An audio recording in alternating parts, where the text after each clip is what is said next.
I love Steve Turley's information that's usually positive, and no one would deserve this more than Jimmy Kimmel with all of his foolishness and crap that he's promoted over the years.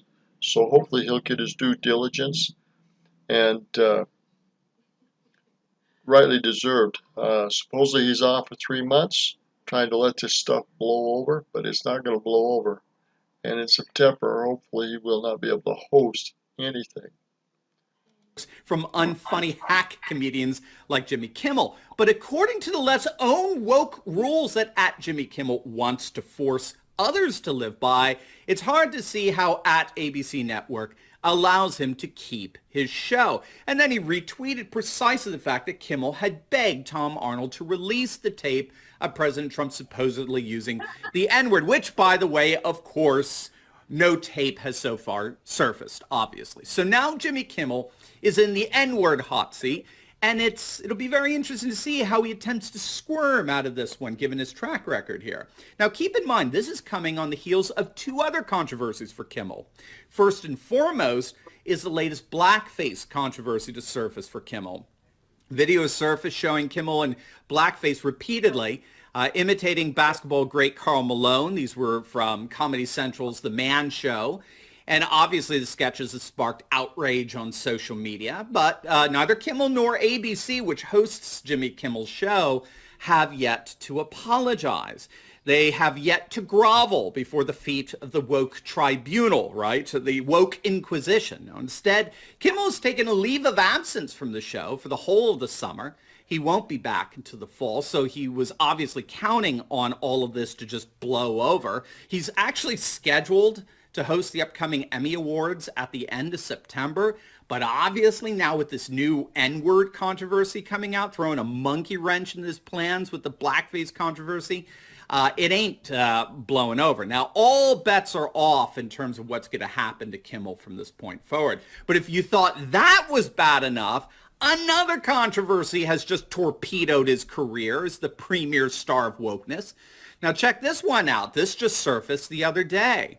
The Twitterverse now is slamming Kimmel over what many are calling a disgusting 2009 interview that he had with Megan Fox that's conveniently resurfaced. Fox told Kimmel that she was cast to wear a bikini sitting at a bar in a Michael Bay movie when she was only 15 years old. So she wasn't old enough to drink, and yet she was already being sexualized by these Hollywood directors. And Kimmel responded. He's reported to have laughed at the anecdote. And he said, well, all men think that way, which clearly left Megan Fox quite uncomfortable. And so first Kimmel's in hot water with the racism crowd. Now, in like a 1-2 punch, he's in major hot water with the feminist crowd. So obviously, he's going to be brought to his knees at some point. These latest examples of woke transgression will most certainly bring about his public pandering and contrition. But will it be good enough? It'll be very, very interesting to see what happens.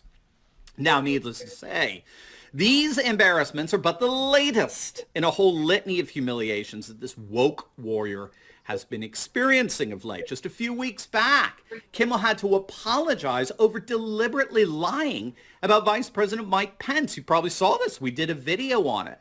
Kimmel and his staff decided, for whatever reason, to knowingly and intentionally mislead, frankly, to lie to their dwindling audience.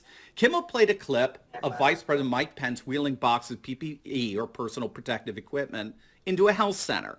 And Kimmel mocked Mike Pence because as he returned to the van that he was unloading the boxes from, he asked some of his staff who were around the van what those other boxes were, and they all said, well, those boxes are empty. And so Pence said, well, should we carry them just for the cameras for a photo op?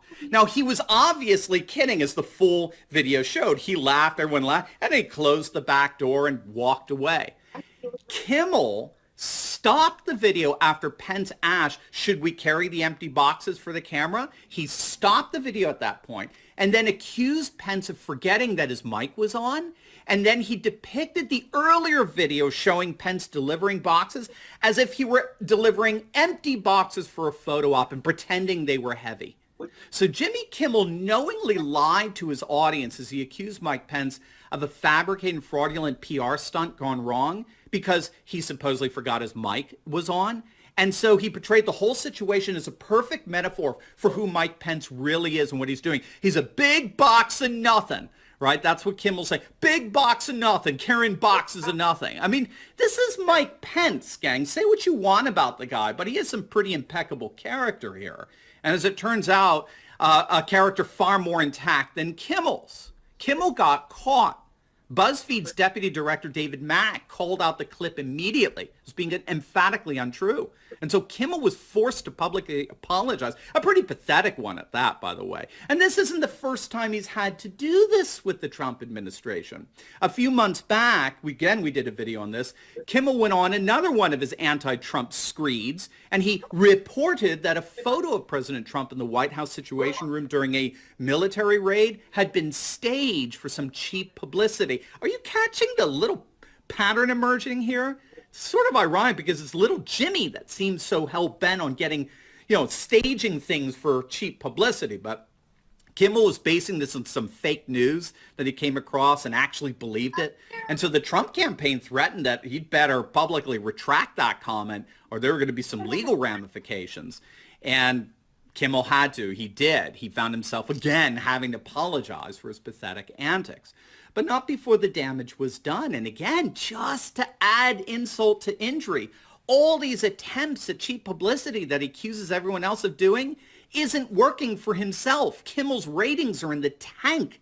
Hollywood may love him, but viewers don't. As for the opening of this season, Kimmel's viewership is down 16% from where it was last year. In fact, Greg Gutfeld, who does the late night show for Fox, he has 3 times the audience of Kimmel. Kimmel's barely breaking 1 million a night. And Well, that's interesting. That's about time because people need to put their money where their mouth is. And if they don't like the shows, don't watch them. Don't support them. Don't pay for the advertisements. And so if he can barely keep 1 million people, good. Maybe they'll kick him out. These shows don't deserve any public attention. They're ridiculous and pathetic. Senses of humor, I wouldn't consider it humor. It's more like trash in a humor costume. It should be thrown in the trash and kept there and disposed of. It's ridiculous. Criminality of these people. They need to be legally sued for harassment and defamation and lies and other things. Need to be put in jail. That would and some big lawsuits on the corporation. That would really hit them in the pockets and otherwise. It's Roger Mark from Billings, Montana. Never watched Jimmy Kimmel. Don't like him. Don't like his sick humor. Don't like his crowd. He deserves whatever's coming to him, and hopefully he'll get his upcomings. Good day.